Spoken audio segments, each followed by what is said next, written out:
लड़ाई लड़ते रहे हो, आवाज उठाते रहे हो, लोग उनको भद्दी से भद्दी गालियां देते रहे। लेकिन हम लोग कर्पूरी जी से सीखे हैं।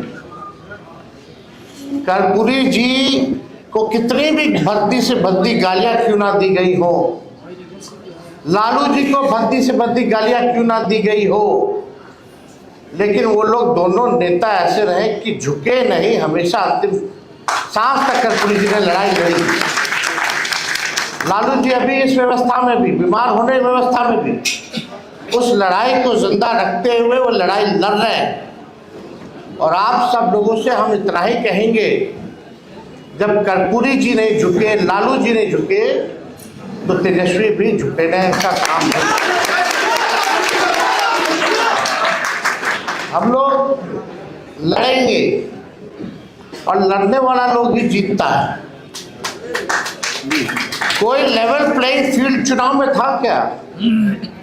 मीडिया आपके साथ नहीं है, पूंजीपति आपके साथ नहीं है, संवैधानिक संस्थाएं आपके साथ नहीं है, अधिकारी, बेईमान अधिकारी, सब लोग, पूरा सिस्टम चुनाव में जो है लड़ा।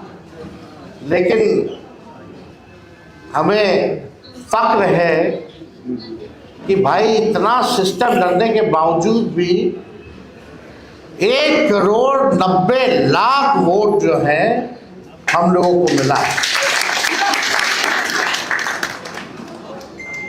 तो 1,90,00,000 वोट, और छोड़ दीजिए 60% बिहार की जनता जो है इस सरकार के खिलाफ मतदान किया। 60%, यानी बिहार की जनता जो है बदलाव चाहती थी।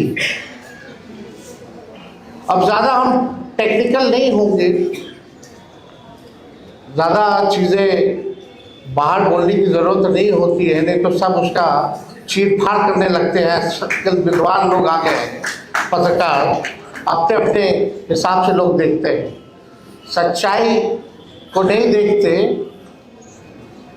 जो प्रोपेगेंडा जो है वो फैलाने में लोग लगा रहता है। और इसमें बाहर के लोग तो करते ही हैं, कुछ लोग अपने पार्टी के भीतर भी लोग हैं, वो छुपी बात नहीं है। लेकिन हम केवल इतना कहना चाहते हैं कि इस लड़ाई को चाहे कुछ भी हो जाए, हम लोग छोड़ने वाले नहीं है, मायूस होकर बैठने वाले नहीं हैं। जनता की आवाज़ को, बिहार की आवाज़ को, सदन हो, सड़क हो, इसको हम लोग हमेशा उठाते रहेंगे। बिहार के भविष्य के लिए लड़ाई लड़ते रहेंगे, इससे कोई कॉम्प्रोमाइज नहीं चलेगा।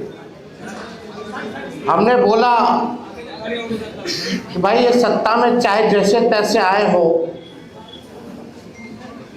लेकिन 100 दिन सरकार बनने से लेकर 100 दिन तक हम इस सरकार को कुछ नहीं बोले।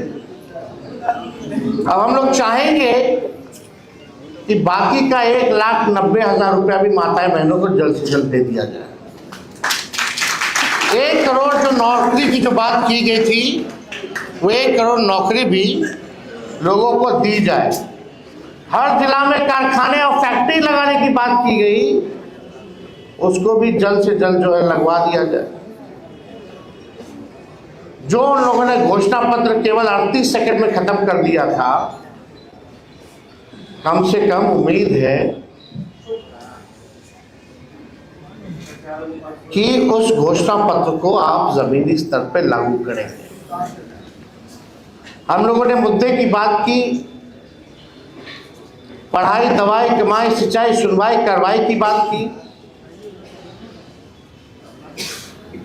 बढ़ते हुए अपराध की बात की। आज क्या हो रहा है बिहार में? मासूम बच्चियों के साथ क्या हो रहा है? और आजकल ऐसा भाजपा का नेता लोग है, समझ में नहीं आता। अभी एक बड़े विद्वान भाजपा के जो अपने आप को एलीट समझते हैं, बहुत चतुर समझते हैं, वो सोचते हैं कि उनसे ज़्यादा कोई विद्वान और डैशिंग आदमी कोई है ही नहीं, उनका बयान आया कि तेजस्वी बाहर थे तो अपराध कम था, अब आ गए हैं तो ज्यादा हो गया। गजब बात है।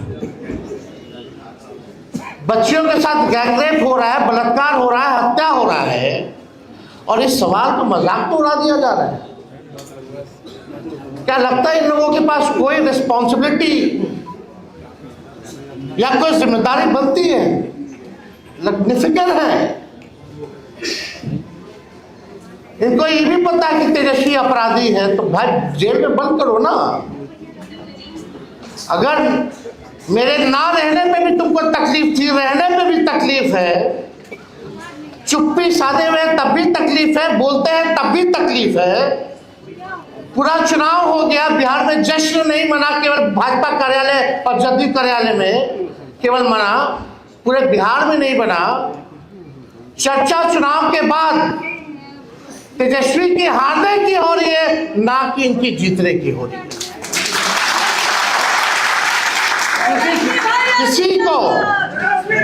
किसी को विश्वास ही नहीं था कि चुनाव का नतीजा क्या है। लेकिन जिस दौर में हमारा देश है,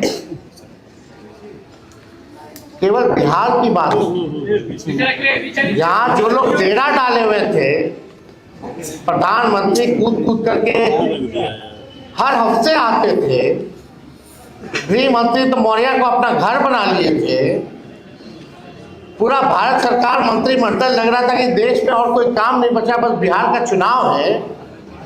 आज कहाँ है मोदी जी जो आप कहते थे 56 इंच? कौन से गाना गा रहे थे? आज क्या हालत है बिहार का? कौन लोग है भाई? एक ट्वीट भी किया जो बच्ची के साथ बलात्कार हुआ। हर जगह कौन ऐसा दिन नहीं है बिहार में जहां 200 राउंड गोलियां ना चलती हो, अपहरण ना होता हो, मर्डर ना होता। तो इन लोगों से कुछ होने वाला है नहीं। वह आप भी जानते, हम भी जानते, बिहार की जनता भी जानती है, और मीडिया के लोग भी जानते हैं कि ये लोग कुछ कहता नहीं है। सत्ता में कैसे बने हुए हैं ये सब जानते हैं। सत्ता का दुरुपयोग करना, तंत्र मंत्र लगाना, धन तंत्र लगाना, अधिकारी लगाना, पैसे का खेल करना, संवैधानिक संस्थाओं को हाईजैक करके अपने पार्टी के लिए इस्तेमाल करना, सब लोग जानते हैं। लेकिन हम इतना कहेंगे कि ये लड़ाई की अभी बस शुरुआत है, और हम लोग लड़ेंगे और लड़ करके जीतेंगे। और हम लोगों को चाहे भाजपा हो, ये हो, वो हो, लोग परिवारवाद की बात करते थे। आज पूरा भाजपा का मंत्रिमंडल उठा करके देख लीजिए तो भाई कौन है? नितिन नवीन जी को भी हम बधाई देते हैं, राष्ट्रीय अध्यक्ष बने भाजपा के। उनके पिता भी क्या थे? हाँ, वो परिवारवादी नहीं है, लेकिन उनको राष्ट्रीय अध्यक्ष बनाया गया कि नहीं बनाया गया? तो कितना लोग और ऐसे ऐसे लोगों को मंत्री बनाया गया कि भाई कहीं जीता नहीं, लड़ा नहीं। तो हमको तो इस सब पे बोलना नहीं है, सब लोग देख रहे हैं। लेकिन अब हम सब लोगों को गंभीर होकर बिहार के भविष्य को, अगर बिहार को बचाना है तो सबको एक होकर के लड़ाई लड़नी पड़ेगी। और अभी तो सत्र शुरू होगा 2 तारीख से, बजट सत्र शुरू होगा, पार्लियामेंट भी चलेगा। उसके बाद हर जिले का हम लोग कार्यक्रम बना करके, घूम करके हम लोग जो है नया मजबूत संगठन जो है बूथ वाइज जो है हम लोग बनाने का। तो आप सब लोग बड़े देर से आप लोग यहाँ हैं, आप सब लोगों को धन्यवाद देते हैं। और परसों हमको लगता है कि रिपब्लिक डे भी है, उसकी भी आप लोगों को शुभकामनाएं हैं। बस एकदम लगे रहिए, अन्याय के खिलाफ लड़िए। जिंदाबाद जिंदाबाद जिंदाबाद जिंदाबाद जिंदाबाद संघर्ष हमारा नारा है। बस नारा तक ही सीमित नहीं रहना है। तो हम लोग सब लोग मजबूत हैं, हम लोग कमजोर नहीं, हमारा समय कमजोर है। समय आएगा जब बिहार में गरीब राज करेगा। तो आप सब लोगों का इस अवसर पर आने के लिए आप लोगों का दिल से धन्यवाद देते हैं। कर्पूरी ठाकुर जी अमर रहे। जय हिंद।